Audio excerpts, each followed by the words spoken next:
Some things are impossible to know, but it is impossible to know these things. Hello, good day, and welcome to Paul Schindler, podcast on things is here for you. Not surprisingly, I'm your host, Paul Schindler. Thank you for listening. This is the special Self-Indulgence edition of PS, a podcast on things. Free at last, Lord God Almighty, free at last. Slavery, Donald Trump to the contrary notwithstanding, is a terrible bloodstain on American history that cannot be erased despite his best efforts. Still, I thought of that stirring phrase last week as the free speech battle evolved. A dozen commentators reminded me of something that, as a student of history, I should never have forgotten. When we self-censor out of fear, the dictator wins. He can use all the money he saves on censors to fund invasions of American cities. Silence is complicity. I cannot and will not tell my grandchildren I zipped my lip during the failed attempted takeover. The gloves are off. I'm going to say what I feel. Stop listening if you don't like it. Trump faces an impossible task. I hope he won't go the Khmer Rouge route. I know he likes to cut federal spending, so to save space and construction costs, he may just try to kill 10% of us as examples, just as the Khmer Rouge did. Watch out if you wear glasses. Look it up. Profiling at its finest, and when Trump does it, the Supreme Court's going to say it's okay. Trump's buddies would love to build enough prison camps to hold the third of us who are offending him by not loving him, but they'll have to be satisfied with no-bid contracts to build concentration camps for immigrants. Power to the people. During the civil rights movement in the 1960s, horrible government action pricked the American conscience. Let me read that again.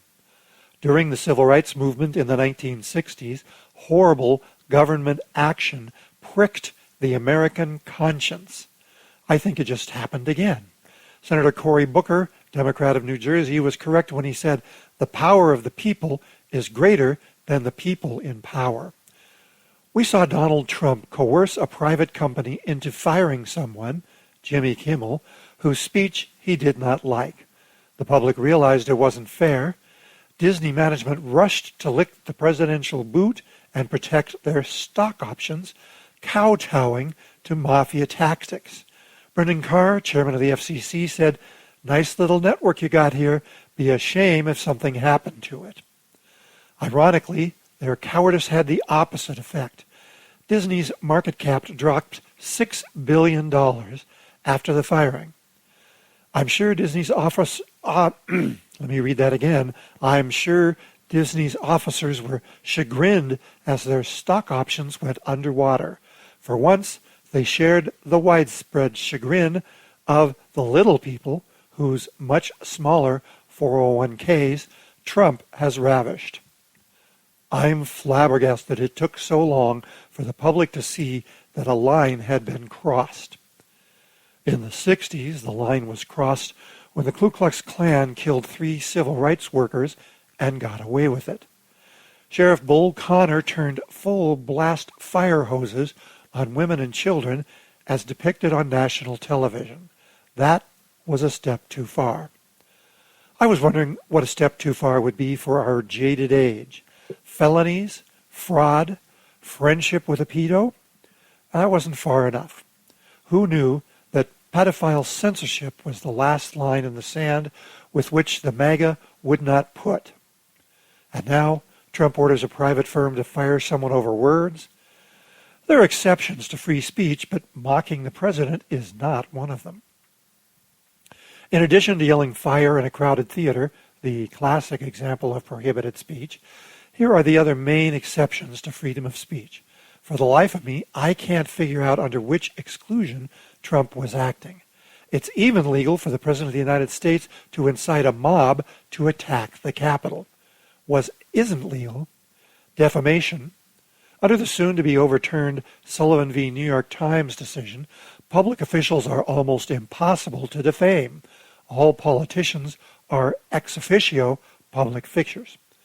Fighting words, true threats, obscenity, child pornography, inciting I'm sorry, let me read that again. One more time, inciting speech and fraud. Kimmel was fired over words, not actions. Thought crime is becoming a thing, especially for those who tell the truth about Trump. Formerly, it took actions, not words, for the government to act. Now, not so much. Two briefs.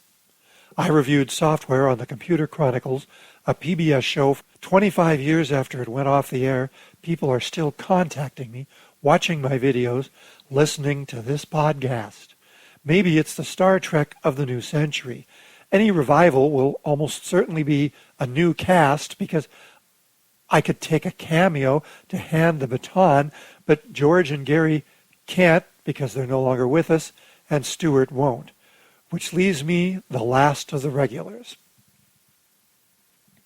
The rewards of corporate cowardice and rogue government.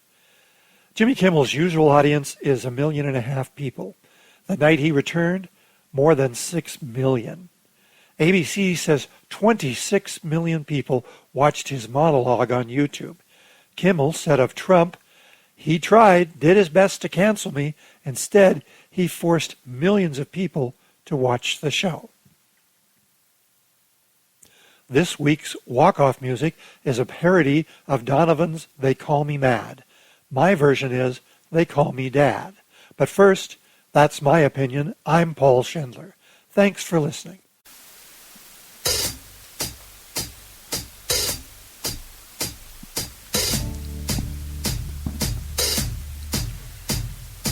I'm just mad about Vicky. Vicky's mad about me. I'm just mad about Vicky. She's just mad about me. They call me Jolly Fellow. Quite rightly. They call me Glad, oh yeah now. Quite rightly. They call me Dad, oh yeah now.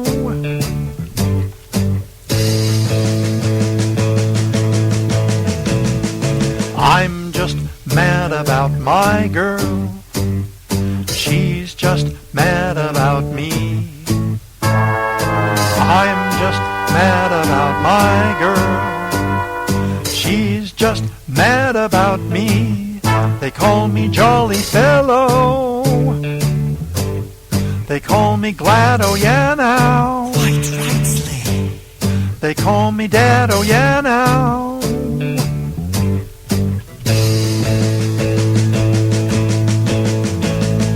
Born high forever to fly, wind velocity nil. Born high forever to fly. If you want your love, I will fill. They call me Jello Yellow. Quite rightly. They call me Dad, oh yeah now. Quite rightly.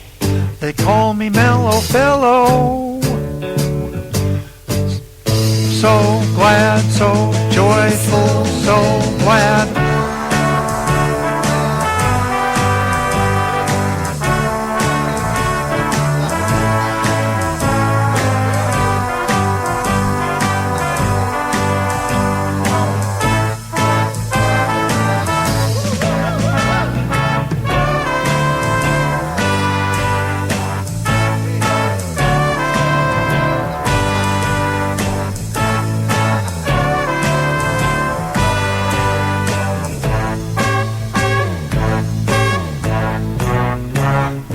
Vegetarian lifestyle is gonna be a sudden craze. Vegetarian lifestyle is bound to be the very next phase. They call me Jolly Fellow. Quite rightly. They call me Dad, oh yeah now. Quite rightly. They call me Glad, oh yeah now.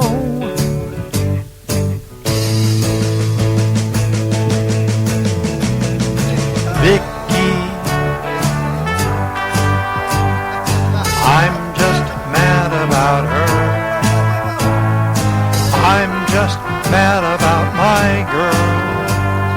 She's just mad about me. They call me Jolly Fellow. They call me Glad, oh yeah now. They call me Dad, oh yeah.